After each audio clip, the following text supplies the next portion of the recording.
জানেন না, বরং তাকে বুকে জড়িয়ে ধরতে জানেন। 2 নম্বর, ইন্নাকা লা তাসদুকুল হাদিসা, আপনার মধ্যে আমি দেখেছি, আপনার স্ত্রী আমি, আপনি কোনোদিন মিথ্যা কথা বলেন না, আপনি সদা সর্বদা সত্য কথা বলেন। ভাইরা, 2টা কথা শিখেলেন। 1 নম্বর, আত্মীয়তা প্রতিষ্ঠা করবে। 2 নম্বর, সর্বদা সত্য কথা বলবে। 3 নম্বর, ইন্নাকা লা তাহমিলুল কাল্লা, হে নবী, আপনার মধ্যে এমন একটা গুণ আছে, আপনি পরের বোঝাকে আপনি নিজের মাথায় উঠিয়ে দেন। 4 নম্বর গুণ আছে আপনার মধ্যে, যে কেউ যদি ভালো কাজ করতে গিয়ে বিপদে পড়ে যায়, তো আপনি সেই লোকটাকে মাথায় তুলে নেন, সেই লোকটাকে সাহায্য সহানুভূতি করে। এই 4টা গুণ আপনার মধ্যে আছে। 5 নম্বর গুণ, ইন্নাকা লা তাকরিম যায়ফা, আপনার মধ্যে 5 নম্বর গুণ আছে যে আপনি মেহমানের সম্মান করেন। মেহমান কাকে বলে? বেটার শ্বশুর, বেটির শ্বশুর, এটাই মেহমান।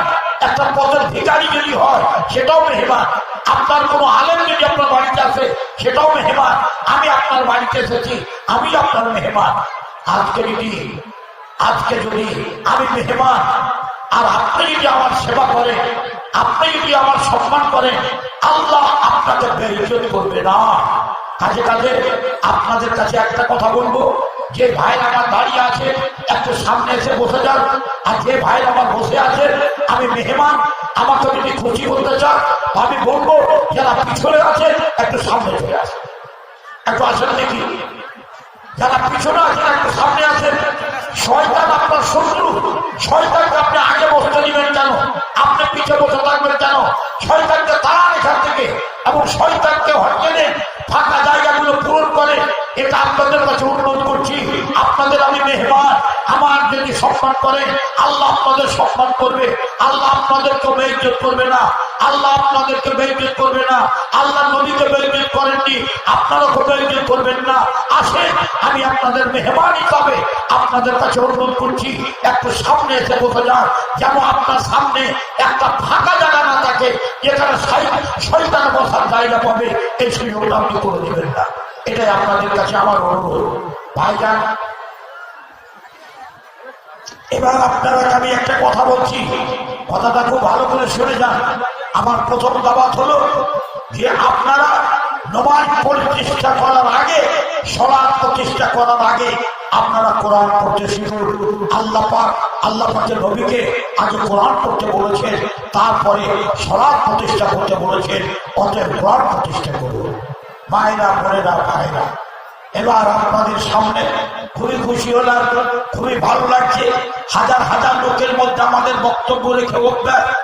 এই সামান্য মাদ্রাসা আঞ্জুমানে আমাদের এই থেকে ছেলে অনেক বেশি হয়, এরকম মজলিসে কথা বলা অভ্যাস আমাদের নেই। তবু আজকে আপনাদের সামনে আমাকে খুবই ভালো লাগছে। এত অল্প লোকের মাধ্যমে আমি যে কথা বলছি, তবু আমাকে মনটা ভালো লাগছে যে আপনারা মনোযোগ সহকারে কথাগুলো শুনছেন। আমি আল্লাহর কাছে দোয়া করব, আল্লাহ যেন আপনাদের শোনার সাথে সাথে আমল করার তৌফিক দান করে। সকলে বলুন আল্লাহু আমিন, আল্লাহু আমিন। আসুন এবার একটা কথা বলি।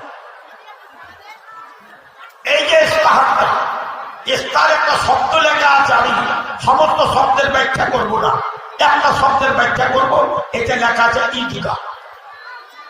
কি লেখা আছে? ঈদগাহ। ঈদগাহ, ঈদ মানে খুশি, গা মানে জায়গা, এটা খুশির জায়গা। ঈদগাহ আরবিতে কি বলে শুনবেন? আরবিতে বলে মুসাল্লাহ। এটা ঈদগাহ, ঈদগাহকে আরবিতে বলে মুসাল্লাহ।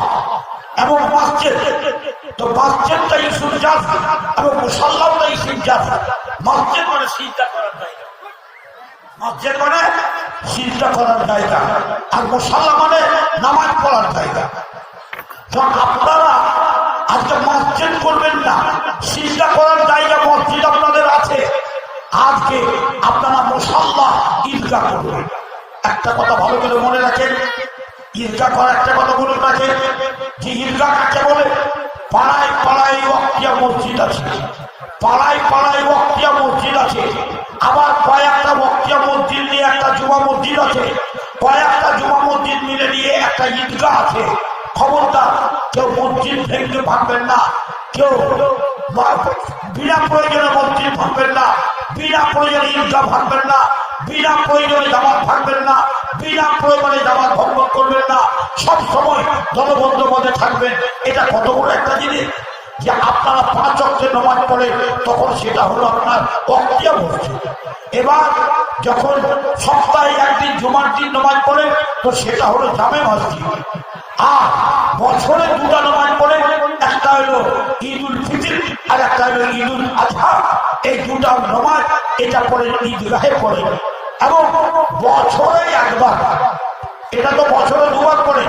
এবার বছরে একবার নয়, জীবনে একবার আপনি নামাজ পড়তে যান কোথায়?